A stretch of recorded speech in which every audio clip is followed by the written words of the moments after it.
नमस्कार मित्रांनो, संकल्प न्यूज चॅनलवरती आपल्या सर्वांचं पुन्हा एकदा सहर्ष स्वागत। आताच्या क्षणाची सर्वात मोठी आणि महत्त्वाची बातमी समोर येत आहे। सविस्तर बातमी जाणून घेण्यापूर्वी आपण जर चॅनलवरती नवीन असाल तर चॅनलला सबस्क्राइब करा, बेल आयकॉन प्रेस करा। राज्यात आता विधानसभा निवडणुकीसाठी सर्वच राजकीय पक्षांकडून जयंत तयारी सुरू केली जात आहे। त्यातच सत्ताधारी महायुती आणि विरोधी पक्ष महाविकास आघाडी यांच्या जागा वाटपावरून विचारमंथन सुरू आहे। त्यातच आता एक मोठी बातमी समोर येत आहे, ती म्हणजे महाविकास आघाडीचे तब्बल 250 जागांवर एकमत झाले असून दसऱ्याला जागा वाटपाची घोषणा करण्यात येणार असल्याचे सांगण्यात येत आहे। लोकसभा निवडणुकीत राज्यात महायुतीला मोठा फटका बसला होता, तर दुसरीकडे महाविकास आघाडीने घवघवीत यश मिळवले होते। तेच यश टिकवून ठेवण्यासाठी मविया प्रयत्न करत आहेत। त्यासाठी महाविकास आघाडीत मोठ्या राजकीय घडामोडी घडताना दिसून येत आहेत। आता महाविकास आघाडी याच आठवड्यात संपूर्ण जागा वाटप पूर्ण करणार असल्याचे सांगण्यात येत आहे।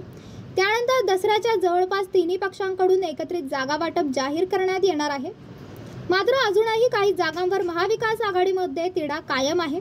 साधारणपणे 250 जागांवर महाविकास आघाडीचे एकमत झाले आहे।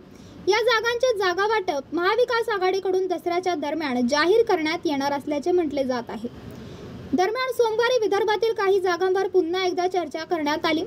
खास करून नागपूर, वर्धा आणि बुलढाणा या जिल्ह्यातील विधानसभा मतदारसंघावर महाविकास आघाडीची चर्चा झाल्याची माहिती आहे।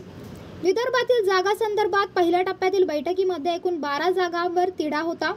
12 पैकी 6 जागांचा तिढा सुटला असून आता उरलेल्या 6 जागांवर पुन्हा एकदा आज महाविकास आघाडीच्या बैठकीची चर्चा होणार आहे। या जागा व्यतिरिक्त विदर्भातील उर्वरित जिल्ह्यातील जागांवर सुद्धा पुन्हा एकदा चर्चा करण्यात येणार आहे।